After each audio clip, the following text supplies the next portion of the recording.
I'm your host, Samantha Stone, and we've been gone for 2 weeks for various reasons. So I am very excited to be back. Start our July off right. Up first, as always, welcome Mayor Scott Galvin. Welcome, Scott. Hey, welcome, Samantha. How are you?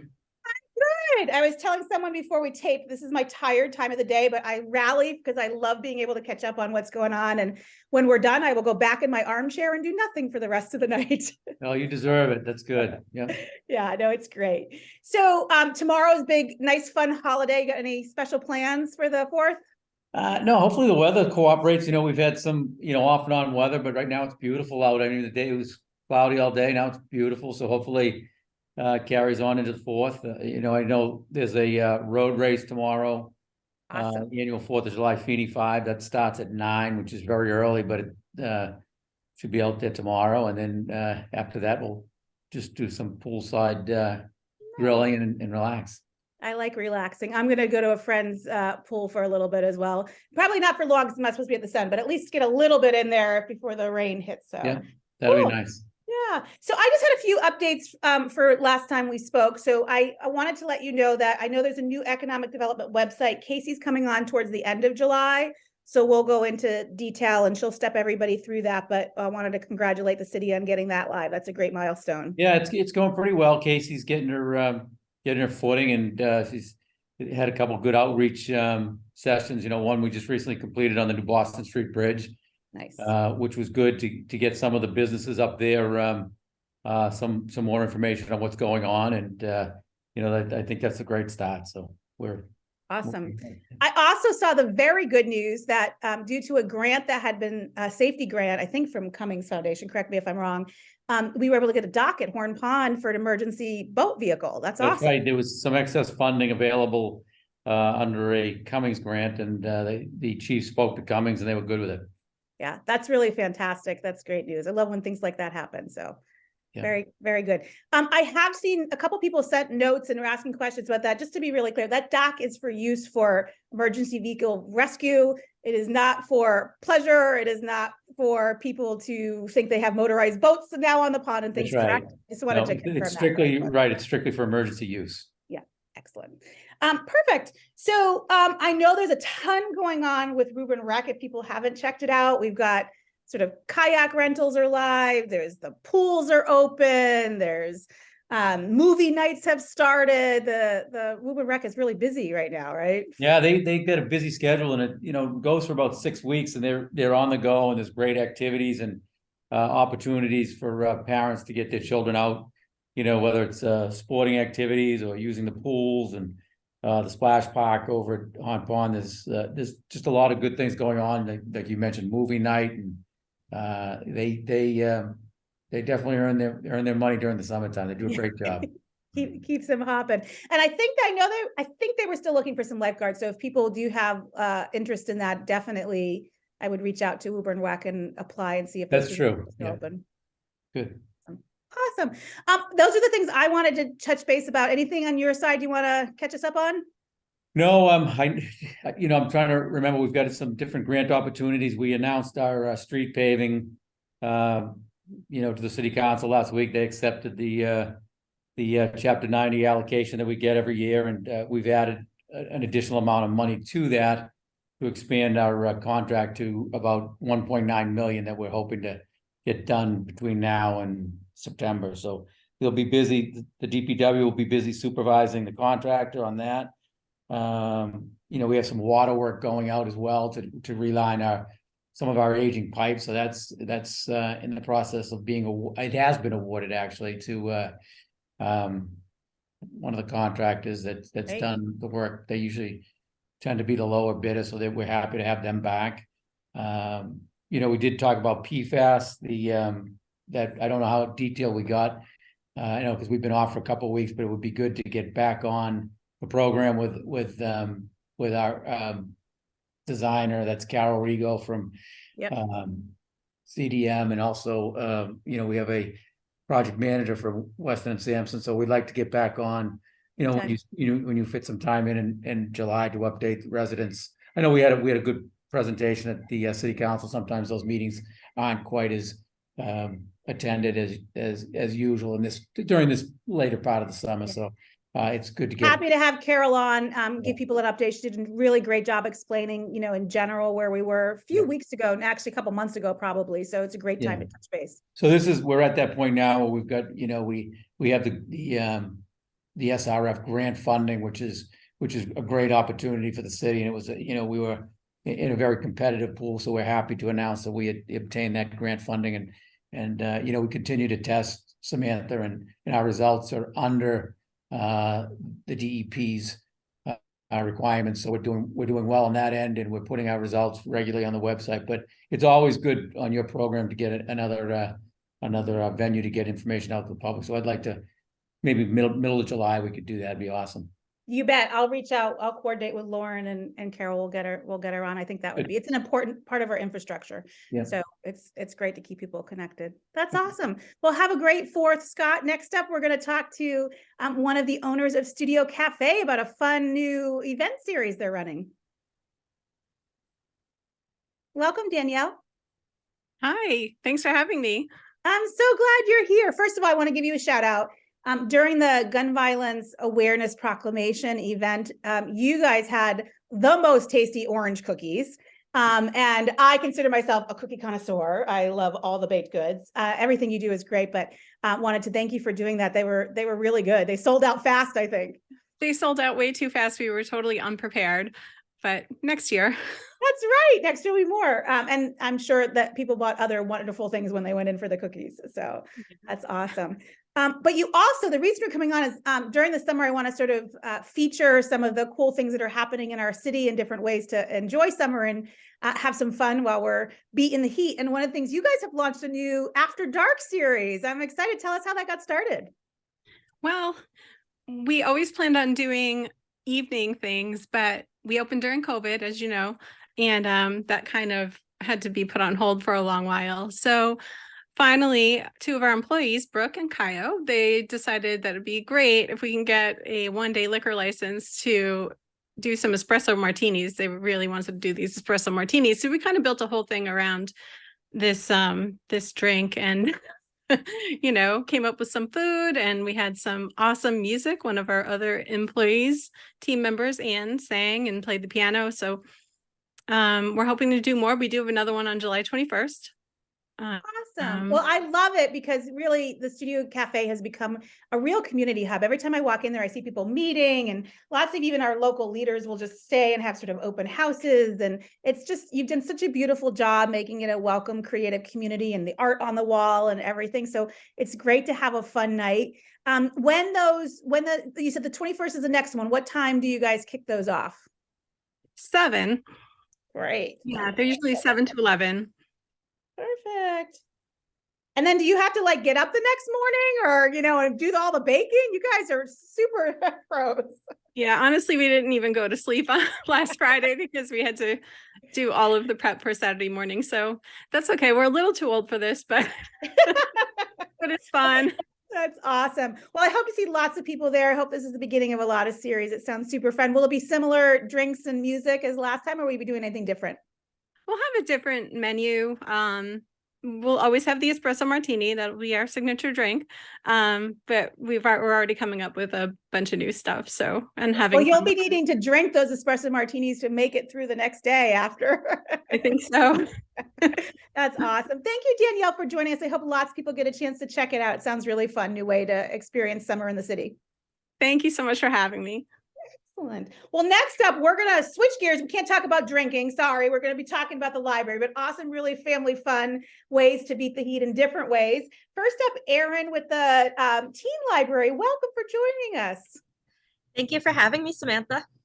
I think it's appropriate. I love that you have sort of all the historical stuff behind you today where you're sitting. That's awesome. It's a very different vibe from downstairs in the teen room. Yeah, I imagine it is. That's great. So I was looking up the schedule just in preparation for a chat today. I have to tell you, I was super impressed. I wish some of this stuff was available when my children were teens. They're now sort of past that stage, but like movies and D&D and yoga, I'm just like looking at my list, watercolors. You even have an improv workshop. Tell me about how, I know you have kind of like a teen council that you work with to get ideas. Tell us a little bit about all the amazing things happening. Sure. So one of our events, the improv workshop, We've had it for adults before, but it was really due to our teen advisory board, which is known as TAB, which we had a few members saying, oh, I really want to do improv. I really want to do improv. And said, we know a person and the adults are loving it. Let's have them come in and do it with you. So we do have a teen advisory board, which is made up of 7th to 12th graders. We like to make sure the kids have an experience being in the teen room, really get the vibe, really know the environment to start making impact on what they want to see in it. And that we plan everything from the movie ideas, which we do a week, every other week, we have a movie night. So everything from movie ideas to craft ideas to any programs they want to see. And also if they feel anything needs improvement in the room, it's a safe space to talk about that. And we bounce ideas off of. I love it. And I know you also take ideas from people, even who aren't a part of the advisory council, but what a jam-packed, people should, definitely check it out, because sometimes it gets lost. You see like the whole schedule and you don't always know quickly what's there. So I was super impressed when I realized how much was, specifically for teens. I know that there is a page on the website also that's geared largely towards teens. One of the other things I think sometimes get overlooked by me, I don't know about the community at large, but is very teen friendly, is the makerspace and the library of things that can be checked out. So I thought you might talk about some of the things that might be most interesting and popular for that age group. Sure. We have in our makerspace, we are so lucky to have 3D printers and a laser engraver.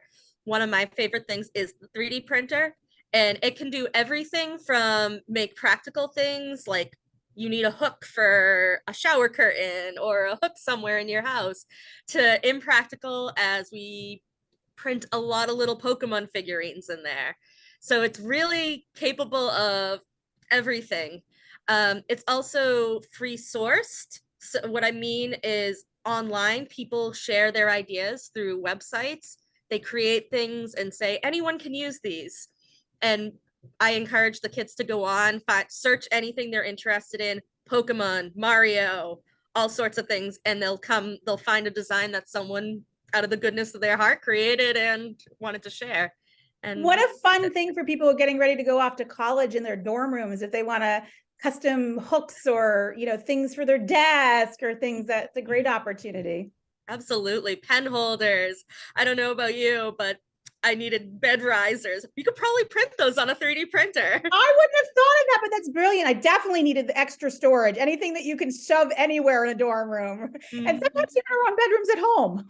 So that's really fantastic. I also know that there are volunteer opportunities for teens as well. Some who might want, service hours, but also just in general love our community and want to help out the library. Tell us a little bit how they might get engaged there.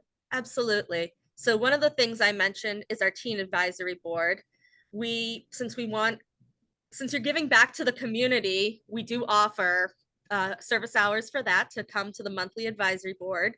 And that's a quick, easy hour. Kids can go give back, and all that information goes to good use. We are also trying something new this year because of the demand for community service hours. We are trying something through the Remind app, which is a popular communication app used at schools. And whenever we have opportunities for a volunteer, we shout it out, and anyone who has availability, needs the hours, can say, yes, I need 2 more hours. I'm coming. I'm available this Saturday. And that I'm also working with our children's librarian, Sam, to do, because she needs lots of help down in the children's room, wrangling kids, making sure they're playing games by the rules down there, helping it out. And a lot of the older kids like working with the younger kids as well. So that's something we're trying new this year, is using the Remind app as a way to get more service hours out there, and kids can manage their own schedule rather than me creating things and creating busy work for them. I would never want to create busy work for them. I want to give them something meaningful. And that's I think that's fantastic. Erin, thank you so much for joining us. If any of the folks out here listening this, their teens aren't checking out the library as often as they might not realize all the really cool stuff there. It's, full of amazing books and resources, but also full of some really interactive opportunities to serve the community, to build things, to print things, to be part of movie nights, all kinds of stuff. So thank you for sharing all that with us. Absolutely. Next up, Sam from the Children's Library. Welcome. Hi, Samantha. So good to have you here as well. Totally different age group, totally different set of things happening, but also really, really busy. So tell us a little bit about how we can get the kids out of the house, especially on these rainy days, and enjoying the library and keeping them entertained in the summer. Well, yes. As you may have already seen, our schedule is jam-packed this summer. I would say especially Thursday mornings if you're looking for stuff to do for the little ones. We have back-to-back programs with James Lepler and story time with early intervention, and then our ever popular lap sit. But we also have various story times pretty much at all times of the day. I feel like it's every hour of the day. But we also have a lot of special programs this summer, especially for the older kids. We have a cooking class by Kids Test Kitchen. We're doing a couple sessions of those this summer. And our brand new exercise venture with Taekwondo, with Tees Taekwondo. That's happening pretty much every Saturday this summer. So if you're looking for a nice free option for your kids to try a new exercise, I think this is a great opportunity for families. And they have an adult session too, so any grown-ups that want to join in, it's right after that. I'm trying to think. We have Tell us a little my bit. favorite program that's coming up is actually we're having Moana and Ariel come and do a princess party later this month on a Saturday. So we are very, very excited to have a little slice of Disney here. That sounds really fun. The kids will love that. I want to just ask you a little bit about Test Kitchen. That sounds like, so cooking is like, I used to love to cook with my kids. It's one of the few things, it wasn't their favorite thing, but it was a thing we did together quite a lot. And so when you said the Test Kitchen class, I'm like, oh, tell me more. How is that, like a hands-on, or is it demonstrations? How does that work? So this is our first time working with them, so it'll be a learning experience for me too. But from what I've gathered from them so far is that they basically bring all the ingredients, all the cooking supplies, and they'll walk the kids through each step on how to prepare some like healthy meal options. I mean, they're not going to be cooking like Thanksgiving dinner or anything, but let's hope not. But I mean, you know, simple things that the kids can make. I don't know any of the recipes ahead of time, unfortunately, but I think everyone will be pleasantly surprised. That's awesome. I'm assuming if somebody has food allergy concerns, they can get in touch with you and check in with the Test Kitchen, just make sure those are addressed, right? Oh, yes, please. I mean, we have it in our description that if anyone has food allergies, there are accommodations that can be made. So parents need not worry, especially in these times. But we do need patrons to volunteer that information, please, ahead of time, as soon ahead of time as you can. Yes, absolutely. I know they will do their best. That's fantastic. I also know for this age group, parent info is also really important, right? Because at this age, some of the older kids are certainly reading independently and doing things, but a lot of the younger kids are doing things with mom or dad or a guardian or an adult of whatever form with them. I know there's some resources on the website and in the library as well. What kinds of things can parents look forward to for support? For support, I would say, I mean, definitely like participating in our summer reading program is a great way to to build that motivation for your kid through the whole summer. I don't know what it is about beads, but kids will read every day for them. We have our Read a Bead program where every day that you read, you get a bead for your summer reading necklace that we used our laser cutter in the makerspace to make little medallions for. So they look very cute, little summer reading, like kind of like a summer camp necklace. And they, you know, we had parents coming in, it's like our second week in, and we had parents coming in being like, this is the only way I can get my kid to read all summer. So that's always great to hear. And even for the little ones, we have like a rubber ducky option for those little kids that are being read to that maybe, could care less about beads.